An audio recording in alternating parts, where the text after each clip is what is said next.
Have faith in the prayers that you make during a storm. That is what we're going to be talking about today. Welcome back to His Mercy. So today we're going to be reading chapter 2 of Jonah. I'm going to first do a recap for you guys, and then I'm going to be just talking and digging a little bit deeper so you guys can understand the word a little bit more. If you haven't already watched Jonah 1, so this kind of makes more sense. Chapter 1, God said, Jonah, go to Nineveh. Jonah says, nah, I'm going to actually get a ticket on a boat and go literally the opposite place. Literally, he told me to go this way. I'm going to go the opposite way. Jonah goes on that boat, and there was a storm. And that boat was getting rocked left, right, center.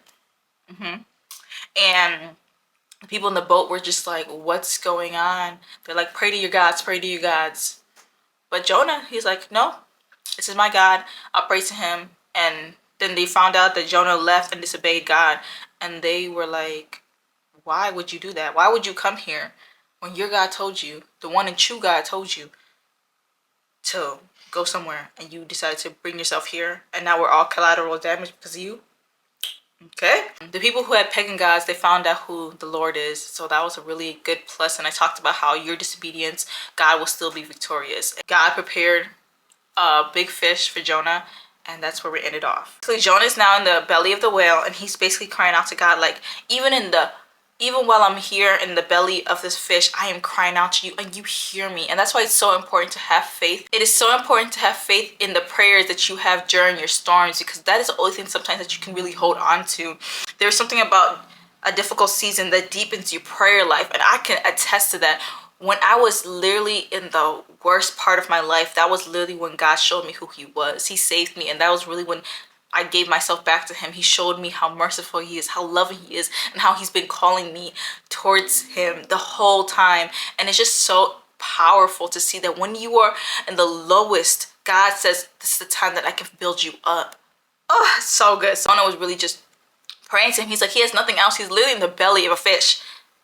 The belly of a fish, y'all. Like, and he's just like, I'm still going to praise the Lord. Oh, Jonah's being a human like us. Sometimes when we mess up, we kind of blame God. And that's what he kind of did. He's like, okay, well, I did this, and now, God, I'm in the belly of a fish. Like, but again, we're all human, and I can relate to Jonah, because sometimes I'll be doing something. I'll be like, God, like, why did this happen?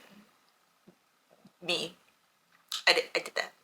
So verse 3 and 4, he's basically doing prophetic prayers, and those are so powerful, and it requires so much faith. It requires faith in general, but so much faith, because sometimes you will sound crazy to other people who do not understand, but those prayers are just the best, because you have that much faith in God that you aren't limiting God to what you see or what others have, what he has done for others, but you know what God can do for you.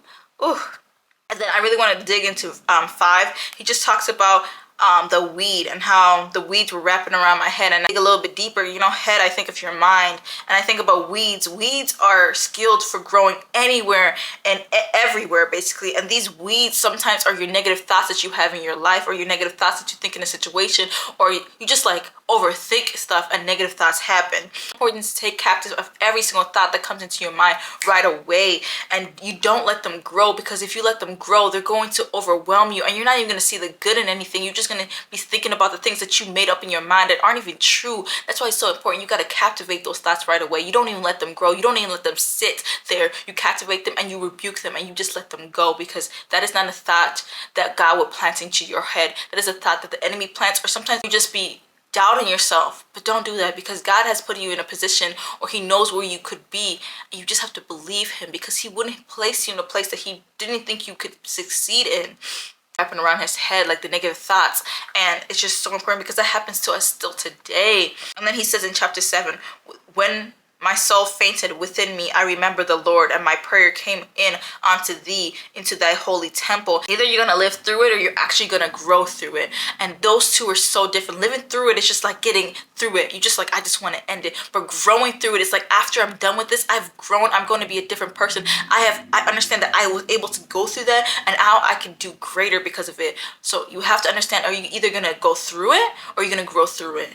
Verse 9 says, but I will sacrifice unto thee with the voice of thanksgiving. I will pray that I have vowed salvation to the Lord. And basically, this is the climax of Jonah's thanksgiving, his thanksgiving prayer. And this is Jonah's second confession, because his first confession, if you watch my previous videos, when he was saying that this is the Lord that I serve. And that was his first confession. And this is his second confession, that he's saying basically like, I am thankful for you, and I will pay that I have vowed salvation to the Lord. That's his second confession. I think he has a later confession in chapter 3, but you guys can watch that next week when I put that out. The Lord spake unto the fish, and it vomited out Jonah unto the dry land. And it's so important. I love this. The Lord spoke. The Lord spoke to the fish. The Lord told the fish, okay, now let him go. Okay, last time the Lord prepared the fish to go there. Like, God is just so intentional. The Lord spoke unto the fish, and then the fish said, okay. And he said dry land, not wet land. He's going to go somewhere dry, and that's so important. This is a question I want you guys to ponder on as I'm wrapping up this episode. Of what do you think God is waiting on before he releases you to the next season? And I want you to actually sit and think. Sometimes you feel like, I've been waiting. Like, what do you think you still have to learn? What do you think you still have to pass? What do you think you still have to grow in? What do you think he still has to mold you in? Because I think sometimes we're just so focused on the waiting season. We're just like, I'm in the waiting season. I'm in the waiting season. But it's just like, you're in the waiting season for a purpose, for a reason. God doesn't just have you there just waiting for nothing. So just sit and ask yourself, what do you think God is waiting for you to do before he gets you to the next season? And that is chapter 2. Chapter 2 was just so good because even in his storm, he still prayed to God. Even though he was disobedient, he still knew, I have to run to God. And sometimes we think like, oh, I did something wrong. Oh, I sinned. Oh, I was disobedient to God. That doesn't matter. God's mercy is not like our mercy. It's not like human mercy, okay? His mercy is everlasting.